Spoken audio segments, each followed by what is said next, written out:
Bonsoir à tous. Comme convenu, ce soir, on va essayer de parler un peu de ce qui se passe dans nos abattoirs, quel est le rôle que les vétérinaires et puis les différents propriétaires d'animaux jouent dans ce processus-là. Comment nos animaux arrivent de la fourche à la fourchette, comme on le dit, c'est-à-dire comment nos animaux passent de la ferme à nos cuisines, à la table à manger, à nos assiettes. C'est de là qu'on parle du concept de la fourche à la fourchette. Donc, la vidéo de ce soir va s'articuler, comme vous le voyez, une inspection, l'inspection sanitaire vétérinaire, de la pratique à la formation virtuelle. D'abord, on sait qui est le vétérinaire. Le vétérinaire, c'est cette personne qui est le gardien de la santé publique. Tu vois. Le vétérinaire, c'est cette personne qui est le gardien de la santé publique. Le vétérinaire, il est au milieu de trois éléments. Il gère la santé humaine, il gère la santé animale et il gère l'environnement. Lorsque ces trois éléments sont dans de bonnes conditions, le vétérinaire a réussi son travail. D'abord, le vétérinaire, il part par des concepts. Le premier concept est une seule santé. Comme je l'ai dit, ces trois éléments représentent une seule santé. Lorsque la santé humaine, la santé animale et l'environnement sont en adéquation, on a une interdépendance totale entre l'homme et l'écosystème, l'animal aussi.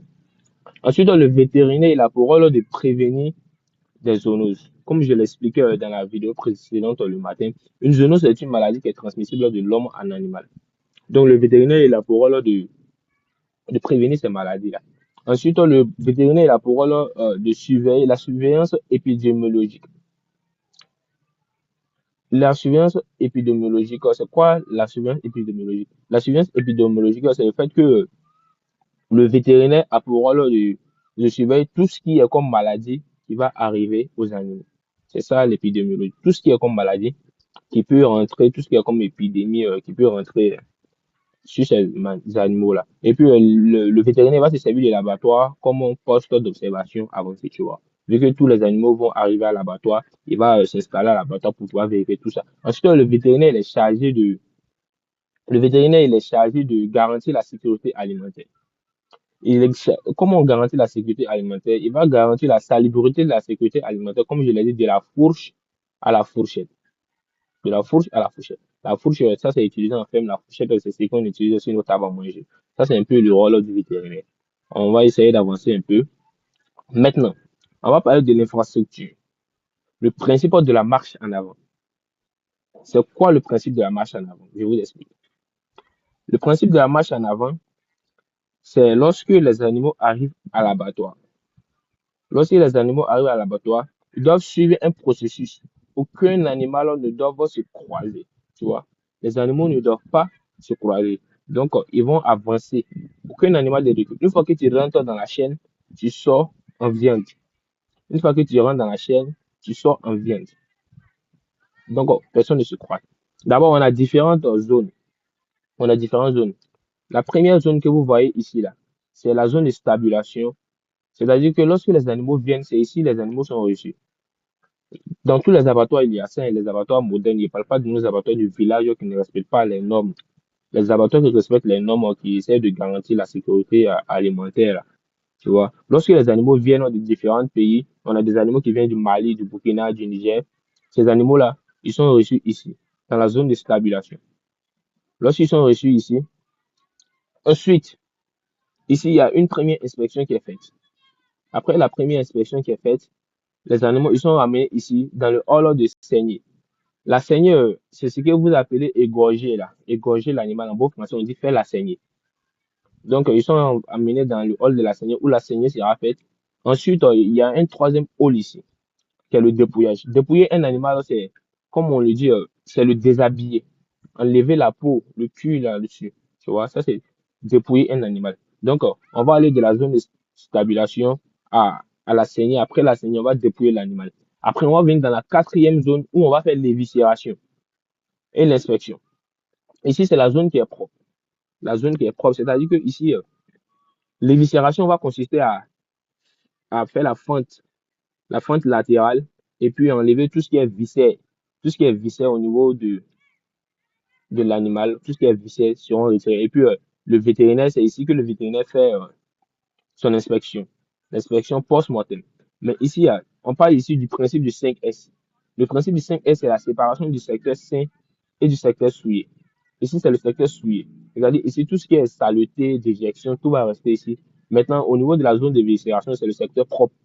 C'est-à-dire que lorsqu'on vient ici, tout est propre, tout est clean, il n'y a pas de saleté qui entre ici.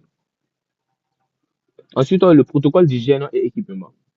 Le vétérinaire doit se munir d'équipements. Comme on l'a dit, il doit porter une botte, il doit avoir son, son couteau qu'il va prendre pour faire l'inspection, il doit avoir ses gants, il doit avoir un cache-nez, il doit avoir un casque, il doit avoir une blouse.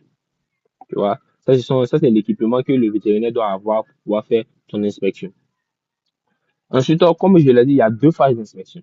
La première phase d'inspection se fait lorsque la première phase d'inspection se fait ici. La première phase d'inspection, c'est ici, l'inspection anté-mortem. La première phase d'inspection se fait ici, l'inspection anté-mortem. À l'arrivée des animaux, lorsqu'on reçoit les animaux, le vétérinaire va procéder à une première phase de vérification. Il va vérifier les documents sanitaires de l'animal. Comme on l'a dit, tout élevage qui se veut prospère doit avoir des fiches sanitaires. C'est-à-dire que sur ces fiches, ça sera marqué quels sont les différents traitements qui ont été faits aux animaux. Si jamais l'animal a pris un antibiotique et le temps que l'antibiotique doit mettre pour agir n'est pas encore arrivé, l'animal sera rejeté. Il ne sera pas reçu parce qu'il y a des séquelles, il y a des résidus d'antibiotiques dans ce corps. Ensuite, la deuxième phase d'inspection, le deuxième niveau à l'arrivée des animaux, il y aura une observation. Ici, on va utiliser les caractères organoleptiques. Lorsqu'on parle des caractères organoleptiques, on va utiliser les 5 sens, c'est-à-dire l'ouïe, la vue, le toucher, le goût, et puis on va utiliser les 5 sens pour pouvoir faire l'observation. Lorsqu'on va observer, on observe l'animal, ils n'ont pas de signe de maladie. Si ces animaux-là ne sont pas couchés, ici les couchés, qu'est-ce qui le fait coucher? Si il a des problèmes pour marcher à la patte, qu'est-ce qui a causé ces problèmes-là? Donc, on a le groupe A, les animaux qui sont normaux. Les animaux normaux, ils sont admis à l'abattoir, c'est-à-dire que eux, ils vont passer. Ils ont fini la première phase, eux, ils vont passer à la salle de saignée, comme je l'ai dit précédemment. Ils vont passer à la salle de saignée. Ensuite, la deuxième phase, les animaux qui sont susceptibles d'avoir des maladies. Tu vois, les animaux qui sont susceptibles d'avoir des maladies, ils sont mis à l'observation, isolés de 5 à 5 jours. On va les mettre au stamping out pour pouvoir vérifier s'ils n'ont pas de maladie. C'est-à-dire, on va les mettre en quarantaine. Après, s'il n'y a pas de maladie, ils seront renvoyés dans la zone de saignée. Ensuite, les animaux qui sont malades. S'il y a des animaux qui sont malades, qui font des zoonoses, eux, ils seront retirés. S'il y a des animaux gestants, c'est-à-dire que s'il y a des animaux qui portent des bébés, eux aussi seront retirés. S'il y a trop de jeunes, si l'animal est trop jeune, c'est-à-dire si c'est un bébé, il sera retiré. Ça, c'est la première phase. Ensuite, le processus d'abattage est point critique. Comme on a dit, il y a différents, il y a différents niveaux. Lorsque les animaux seront amenés, on va éviter de stresser et de traumatiser les animaux. Un animal qui est stressé, le stress agit bien évidemment sur la viande. C'est vrai qu'en Afrique, nous négligeons ces paramètres, mais le stress agit beaucoup sur la viande, pour ne pas dire sur la chair de l'animal. Un animal qui est stressé, là, vous verrez que d'ici que avant que la viande ne mûrisse, il va prendre assez de temps et la tendresse de la viande ne sera pas au top. Ensuite, arrivé à la phase de saignée, complète, lignature. Ici, on dit lignature, ligature de l'œsophage obligatoire. On doit faire la ligature de l'œsophage obligatoire, c'est-à-dire qu'on doit couper l'œsophage obligatoirement. Comme on dit, il faut tendre le flanc et puis essayer de couper l'œsophage obligatoirement. Ensuite, on va venir à la phase de dépouillage. Comme je l'ai dit, la phase de dépouillage, c'est de déshabiller l'animal. Les risques critiques. La peau ne doit jamais toucher la viande. La peau ne doit jamais toucher la viande parce que la viande va rentrer dans le secteur sain, or la peau va rester dans le secteur souillé, comme on l'a dit dans le principe du 5S. Ensuite, on va venir au niveau de l'éviscération. L'éviscération va consister à enlever tout ce qui est viscère. Donc, au niveau de l'éviscération, il ne faut pas faire une éviscération précoce. il faut faire un temps maximum de 30 minutes. On risque de voir la rupture des viscères. C'est-à-dire, tu vas constater que les trucs vont commencer à se couper et puis les directions vont commencer à prendre partout. Ensuite, on va venir au niveau de la fente. Lorsqu'on finit l'éviscération, on rentre dans le secteur propre. Ça, c'est le secteur souillé. Ça, c'est le secteur propre. On rentre dans le secteur propre. Et ici, on va faire des fentes. Comme on le dit, lorsqu'on va finir d'animer le cinquième quartier, on va parler de ça après. Lorsqu'on va essayer de finir d'animer le cinquième quartier, la carcasse, lorsqu'on enlève tout ce qui est viscère, ce qu'on obtient, c'est la carcasse et on va découper ça en 4 quartiers. C'est-à-dire qu'on va faire une première fente latérale, ensuite on fait une autre fente. Donc, après chaque fente, il doit y avoir la stérilisation du scie entre chaque carcasse. C'est-à-dire que lors de la première fente, lorsqu'on finit de faire la première fente, on va stériliser le scie. Ensuite, on fait la deuxième fente, on stérilise le scie. Tout ça, c'est pour garantir la sécurité alimentaire. Ensuite, la deuxième phase d'inspection, c'est la méthodologie post-mortem, c'est-à-dire l'inspection post-mortem. Le vétérinaire va se servir du triade de l'inspection, c'est-à-dire il va examiner la vue, il va utiliser les caractères organoleptiques, la vue, il va essayer de regarder d'abord la conformation de la carcasse. Si la carcasse a une bonne conformation, s'il n'y a pas d'anomalie, ensuite il va faire des incisions. Les incisions, il va ouverture des ganglions, c'est-à-dire ouverture des ganglions lymphatiques pour révéler les lésions internes. C'est-à-dire au niveau de chaque organe principalement les abats rouges, c'est-à-dire le cœur, le foie, le poumon, la rate. Ce sont ces différents organes. Il va effectuer des incisions. Il va effectuer des incisions pour voir si réellement, comme on l'a vu le matin, si la tuberculose n'est pas là. Parce que la tuberculose, elle attaque le poumon. On a aussi la tuberculose intestinale qui attaque l'intestin. Et puis on a aussi les cystiques, c'est-à-dire les cysticercoses qui attaquent les muscles massétaires. C'est-à-dire les muscles massétaires, les muscles bien rouges là, les muscles massétaires. Et puis les cysticercoses aussi qui attaquent le cœur. On a aussi la douve qui attaque le foie. Donc, il va essayer de voir tout ça pour voir si ces différents organes-là ne sont pas atteints par certaines anomalies. Ensuite, il va faire la palpation. La toucher consistance. Il va faire la toucher consistance des organes, induration, température, tu vois. Il va essayer de faire des palpations, de toucher les organes pour voir si la température n'est pas élevée. Parce qu'on sait qu'un bovin normal, sa température est compris entre 39 et 41 degrés. Entre 39 et 41 degrés. Donc, il va essayer de faire la palpation pour voir s'il n'y a pas d'anomalie.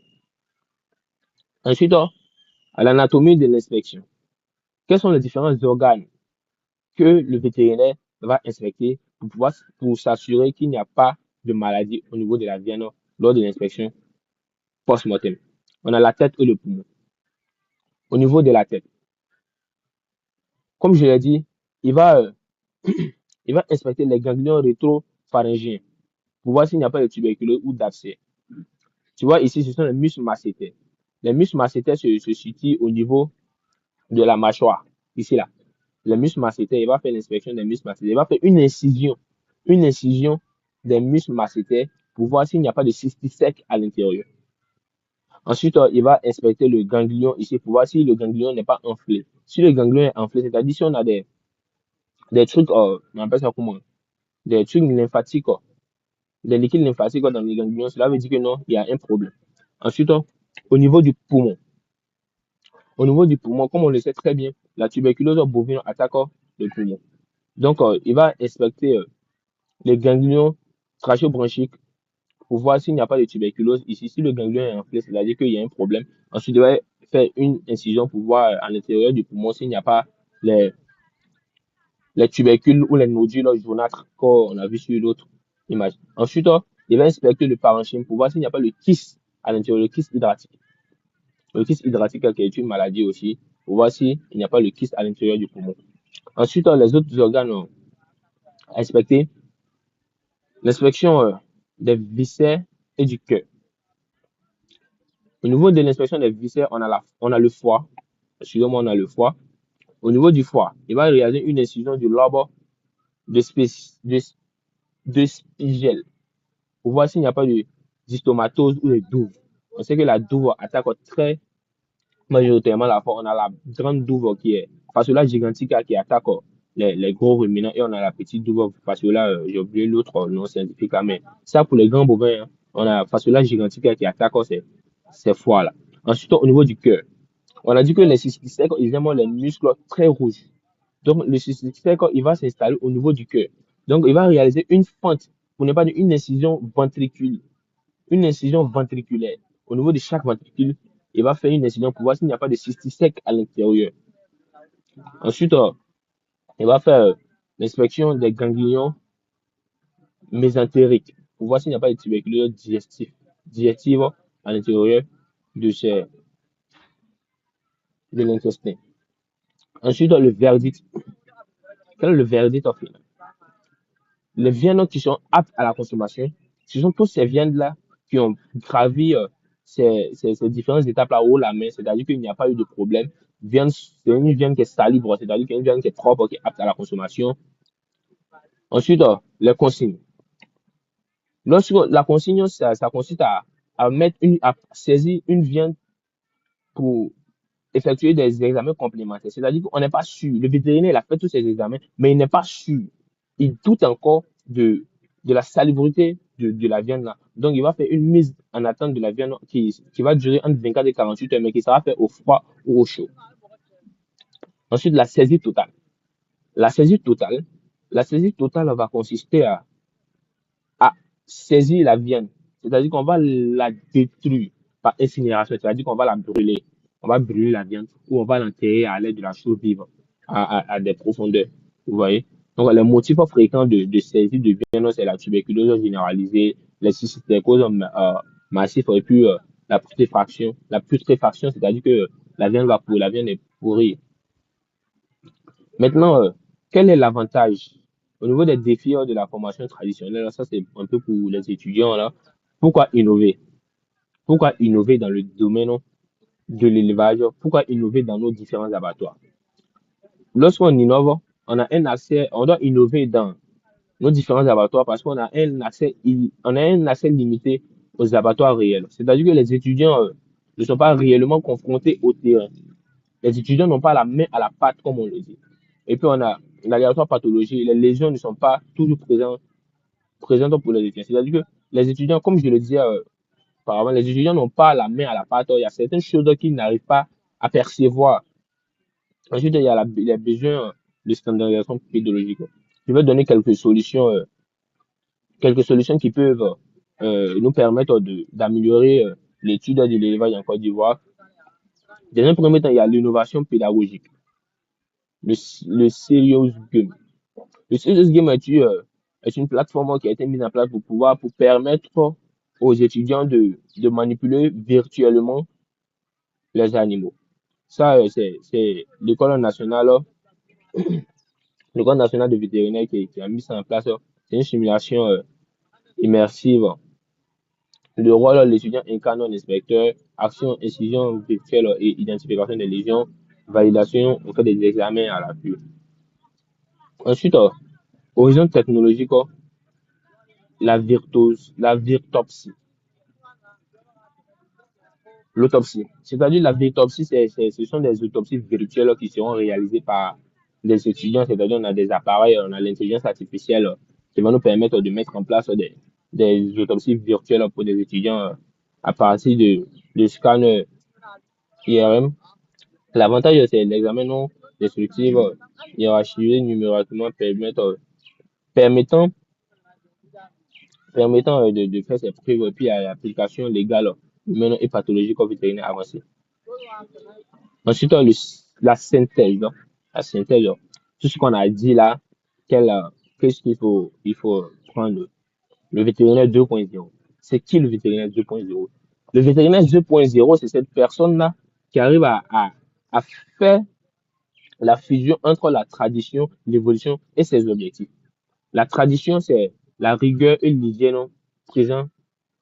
Ça, c'est la rigueur et l'hygiène, ça, ce sont les deux piliers d'un vétérinaire, la rigueur et l'hygiène. Un vétérinaire qui ne respecte pas l'hygiène, son travail sera catastrophique. Ensuite, l'évolution. La simulation accélérée, l'apprentissage. Un vétérinaire apprend toujours. Il essaie d'être toujours sur le terrain, il fait des recherches. Ensuite, l'objectif premier d'un vétérinaire, c'est d'assurer la sécurité de la consommation absolue. Ça, c'est l'objectif du vétérinaire. Il doit s'arranger à ce que nos familles consomment ne soit pas de qualité hein, nocive ou dégradée. Ensuite, les sources d'où j'ai tiré tout ça, on a l'École nationale supérieure de vétérinaire qui, qui, qui est en Algérie, plus précisément en Alger. On a l'Organisation mondiale de la santé animale. Ensuite, on a la coopération Union européenne et la Mauritanie. On a la vision, ça c'est une école de vétérinaire qui est en Mauritanie. Je vous remercie d'avoir pris part à, à ce que j'ai dit. Bonsoir.